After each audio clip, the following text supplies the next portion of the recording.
Good morning, everyone. Okay, I'll be presenting on the impact of software risks. Okay.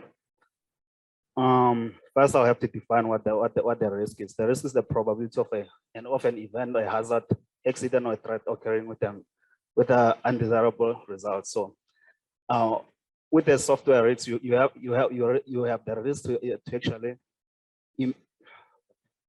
Software risks have a negative impact on budget, schedule, and quality of the software. Okay. A successful software project must be completed within budget and delivered on time, and also with the expected quality. An unsuccessful software has the following impact on the project. It will lead the project behind schedule, and also will have resources wasted. And on the product, the software itself might be discontinued or may be of poor quality.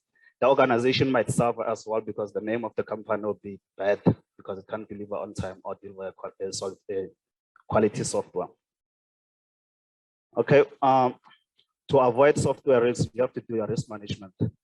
So if you do a proper risk management, you have to first identify the risk, do the risk analysis where you assess the probability of the risk that you identified.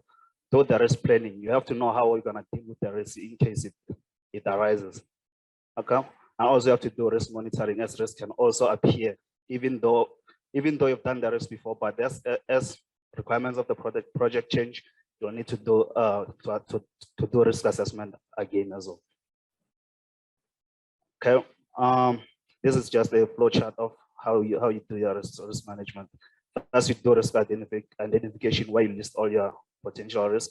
Then you do risk analysis, where you analyze your identified risks and prioritize them according to which one is important or not. Okay, and then you do your risk planning, where you put plans to deal with the risk intake in case it arises, or to have plans where you can actually avoid the risk. Okay, and then you have to do risk monitoring again. So just go over again and do risk analysis. Okay, first, when you do a risk identification, there's a couple of things that you have to identify. And first, you have to look at the people that you work with in the team. Then next, you look at the technology, whether the software, there might be a problem with the software or the hardware that you're gonna be using. Also, you have to check the requirements, whether the initial requirements that the client has given you, which might change in the future. Or you must also check estimation, how long the project will take, or how much it will cost. You must do a proper estimation of that as well. When doing your analysis, this is an example of a risk analysis. You can rank your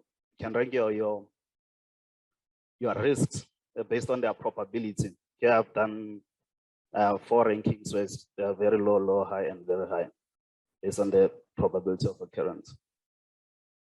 Okay, then you'll have to do risk planning. In terms of risk planning, there's the plans where you can deal with your risk. First, the first strategy is to try to avoid the risk. Try by all means to make sure that you avoid the risk. By avoiding, you're trying to make the probability of the risk occurring at minimum. So the next one is minimizing strategy. This one is done by making sure the impact will be reduced in case the risk does occur. Okay, then contingency plans is for dealing with the plan. We're dealing with the risk in case it does happen. And then the estimation risk is just doing the proper estimations. If you didn't put some budget aside, or put some extra time, or use past data from your previous projects to check if your estimations are proper. Okay, if you do your assessment very well, then you have a successful project within budget and in time. If you don't, you'll get the opposite.